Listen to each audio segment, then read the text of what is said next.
Hi-yo, YouTube. My name is Dexter, and welcome back to Armored Core 6. Well, we're gonna go eliminate V7, what's his name? Swinburne. V7 Swinburne. We've received a job from the Rubicon Liberation Front. Let's take a look at the request. Raven, we have a mission we'd like to offer you. The Rubicon Liberation Front is planning to retake the wall from Archibus. And we'd like you to lay the groundwork for us. Your objective is to assassinate V7 Swinburne, the commander of the occupying force. Swinburne has dispatched surveillance squads to monitor for intruders and hired operatives. If our plan to retake the wall is to succeed, you must not be spotted. We're counting on you to handle this discreetly. Discretion is not my strong suit, but I don't like this mission, and you're gonna find out why, probably.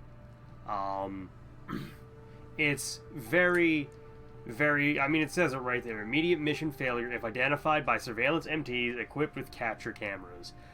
Bringing a shotgun to this is not my best plan, so we're not gonna. We're gonna bring something slightly different. And by slightly different, I mean 2 different laser cannons, hopefully. Small laser rifle in my arm, big laser rifle on my shoulder. Because like I was saying in the last episode, with tank legs, you don't have to stop to fire, basically, weapons that you have to enter a firing stance for, because you are the firing stance. Your default existence is the firing stance. So, hopefully, I can make this work. I do have the Basho arms on, which are specifically for melee attacks. Or I'm assuming it's supposed to be pronounced Bash-O, because, you know, you're bashing people, but I'm going to keep saying Basho. Or Basho. I don't know. It doesn't matter. All you need to know is I hate this mission. One of several missions that I hate, but I hate it. Because you gotta play it low and slow. Because those guys with the cameras down there, they are absolute bastards. Fortunately, that kills a man.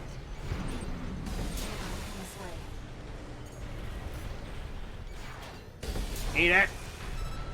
I don't want anything to do with the main city.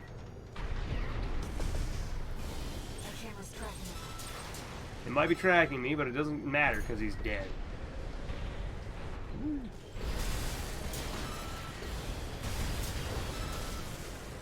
And I think... yeah, there is. I was going to say, I'm pretty sure there's a log hunt unit out here. There definitely is. I love my plasma missiles. I keep saying it, but I love those little things. I also love doing this to people. Piss off.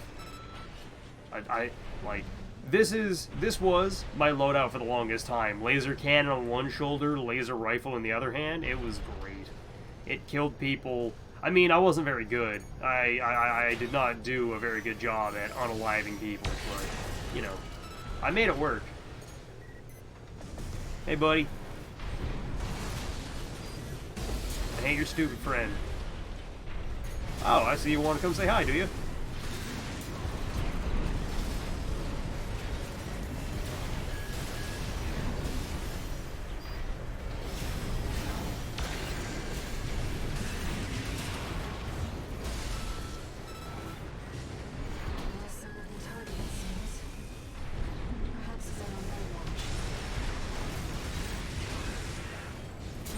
But yeah, the Basho... okay, so what she was trying to tell me is that giant explosion that just happened there.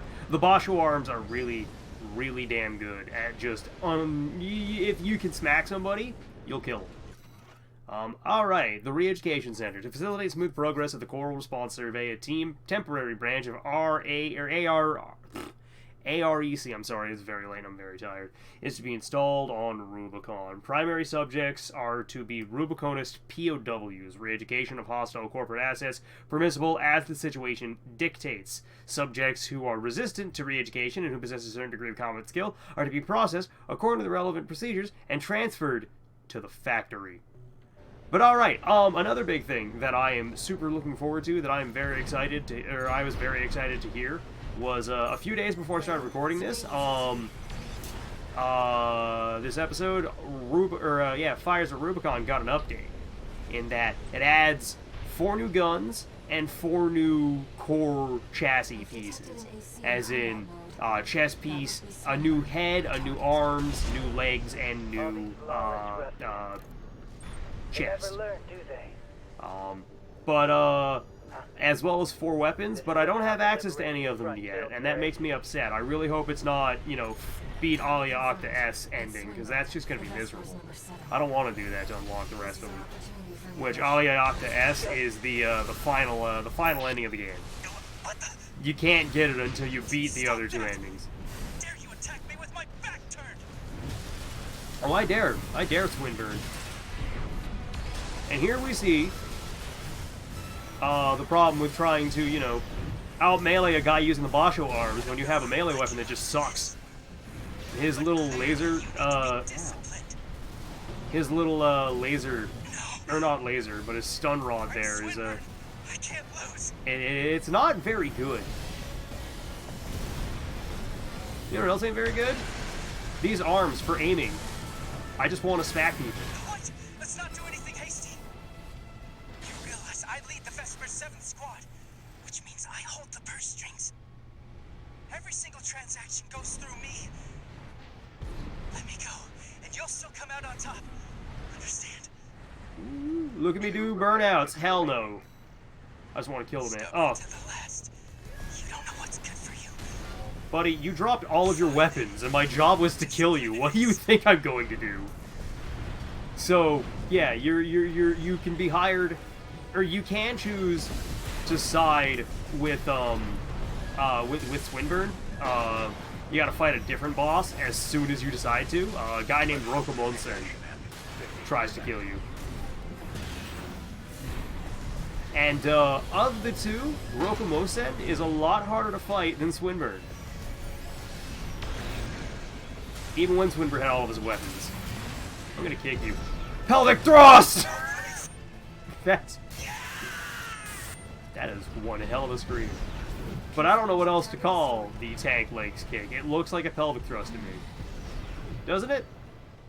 Let's go home, Raven. Well, my favorite thing to do with tank legs is, part of what makes them so interesting is that they can drift. I mean, it wasn't doing it here, but, if you're traveling one direction and you boost in the opposite direction, you'll start to drift, and it'll carry your momentum forward with you. And if you do it right, you can do burnouts on or you can do donuts on people. It's pretty fantastic. But, there we go. New message.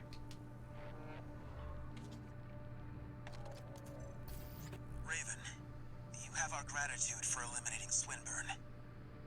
But it seems we can trust you after all. Glad to be on the same side. Ah, I skipped a line there, I guess.